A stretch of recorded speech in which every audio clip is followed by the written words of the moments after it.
Beautiful. Waking up, coming outside, smelling the citrus as it's starting to bloom. Looking at the beautiful honeybees. Me and my daughter waiting on my wife to get up. And if you want your kids to be healthy, this is where you need to have them, outside in the sunlight. Not inside playing video games. And don't put sunscreen on them. Sunscreen's what's killing you. Now you can't just throw them outside for 10 hours straight. You gotta slowly acclimate them to the sun, a few minutes a day until they get used to it, until they get a nice tan. But this is the best medicine in the world right here.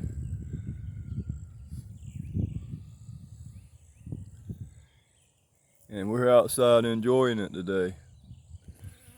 It's supposed to be 80, I think 88 today.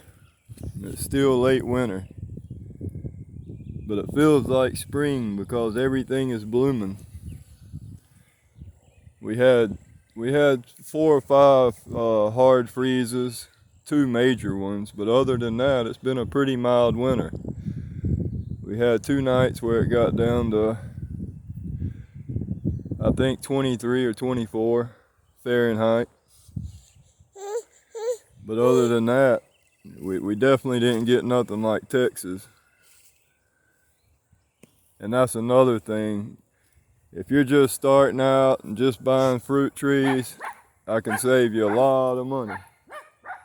When they tell you something's cold hardy to like 25, they're not talking about a freshly brought tree that's a foot tall. They're talking about a full-grown mature tree.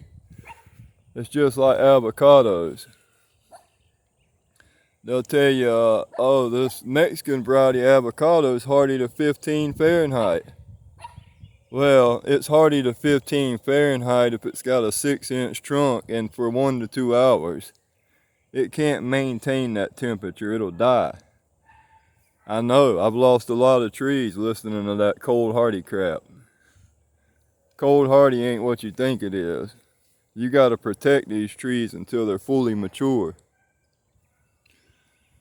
And I'm gonna show y'all what the ground looks like, because a lot of people, you watch their videos and all you see is, wow, it's so pretty and beautiful all the time. How can I do that? I work all the time, I got kids.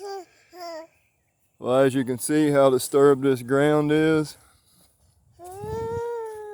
I'm gonna show you why it looks like that.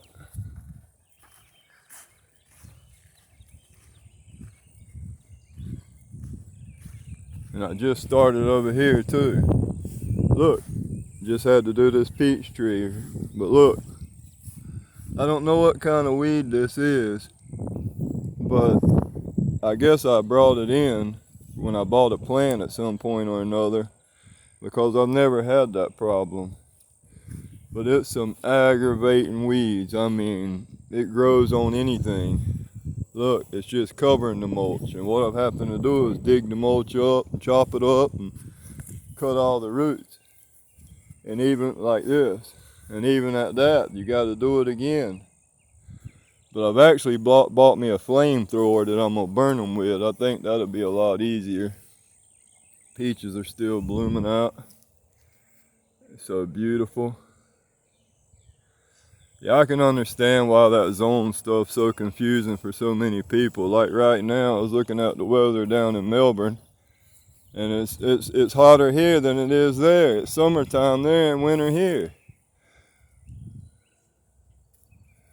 But you can look back throughout history and they say that it's never been below, I think, 29 Fahrenheit since 1800 and something. So they have a real consistent winter. Unlike here, unlike Texas, where it might be 35 this year, it might be 25 next year. Out there in zones 10A, it got down in the teens. Planted that loquat, that Sherrywood loquat. Everybody was commenting on the leaves, how smooth they are. They are pretty smooth, ain't they?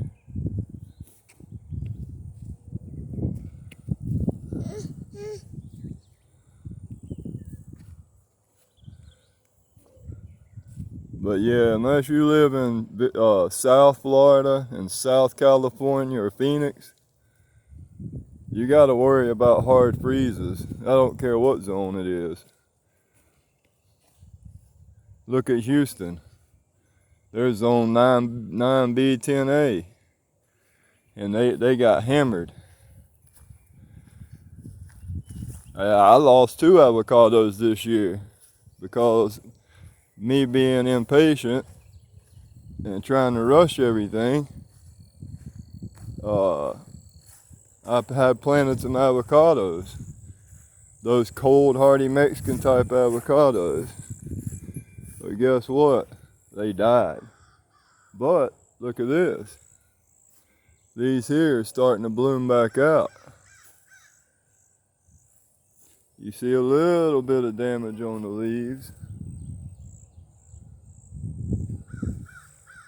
And you say, well, what's the difference, Thomas?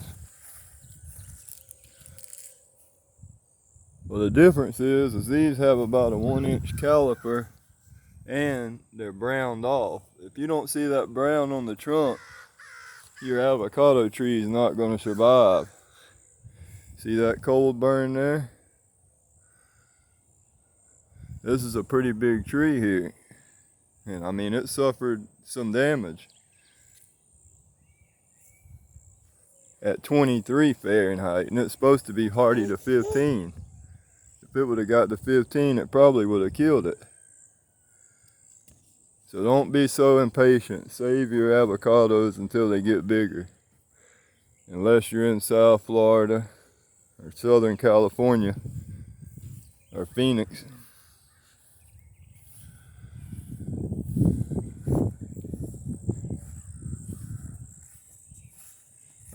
I'm just going to show you all the tropicals. I brought them out of the greenhouse. Let's go look at them. Look at the apple. Apples are blooming. Pomegranates are coming back to life. Pakistani mulberries woke up. White Shatoot mulberries have woke up. Everbearing mulberries have woke up. Man, I hacked this one back good. But look at it. And don't let nobody tell you can't prune a mulberry back. Look at that.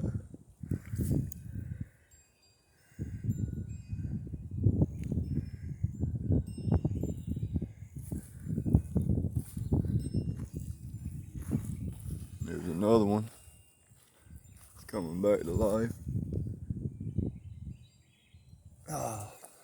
Well, I got a baby in my arms here. Say hey. Say hey. She's tired of walking around looking at plants. She's ready to go play. Got to get this orange in the ground. It's loaded.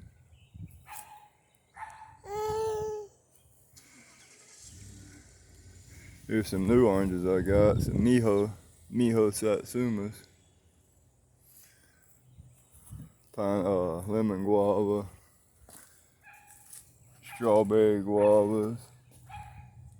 Look at that lemon. It lost all of its leaves.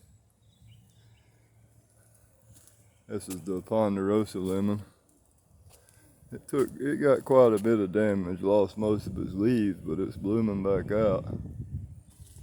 Look at that. That's the Brazilian cherry, the Acerola. It didn't suffer any damage at all. Maybe a little bit. Black sapote, looking beautiful. White sapote, no damage. Tamarindo, minimal damage. The ice cream bean lost quite a bit of foliage. As you can see, it's blooming back out.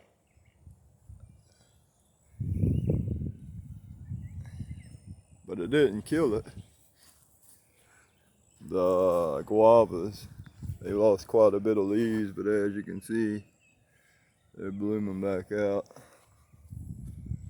I mean, that's pretty normal for guavas anyway.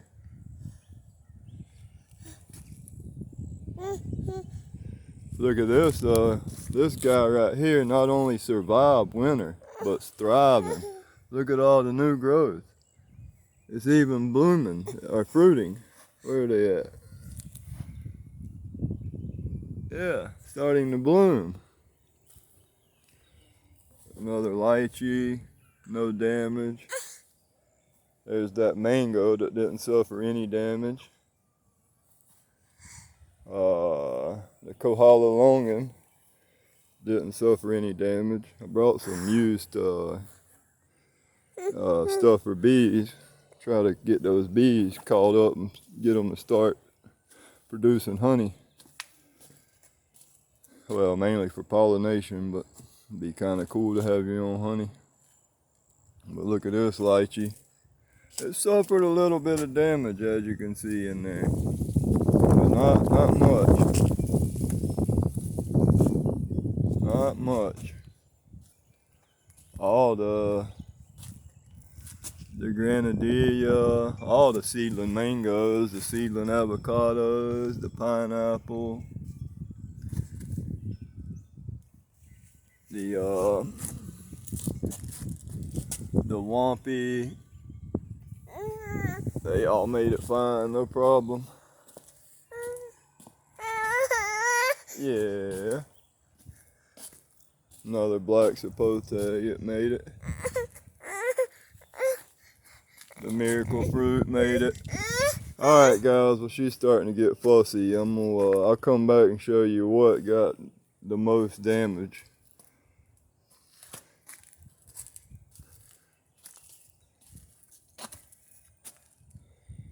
Everything actually made it. Nothing died. Maybe it should be alright a few more minutes. Here. I didn't take this out because I didn't want them to get burnt. But that's the Canistelle.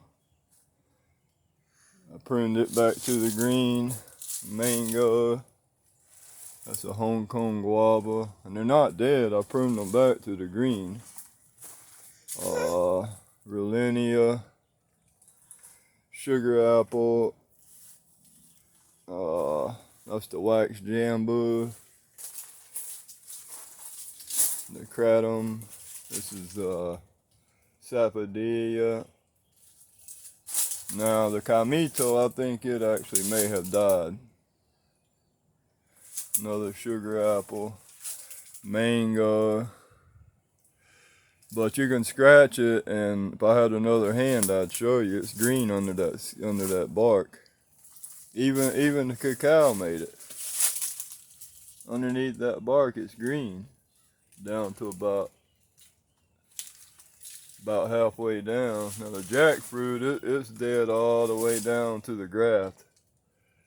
But as you can see,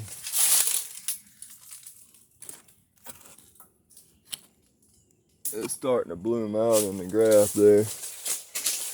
But yeah, sorry guys, I'm doing this with one hand and a daughter in the other hand, so it's kind of hard. But luckily I didn't lose anything. I mean, the Maymay sapote, the tamarillos. I took these tamarillos out of here, and look how much they've thrived and grown by themselves. That's the Naranjilla. But all the seedling stuff did good. I mean, look at them little tiny dragon fruit. No damage whatsoever. The Tangatubas, the, what's it called? Papaya. The papaya lost its main leaves, but look at the new growth. Alright guys, I gotta go. Y'all take care. I love you. Hope everybody's doing good. See you later. See you on the next one.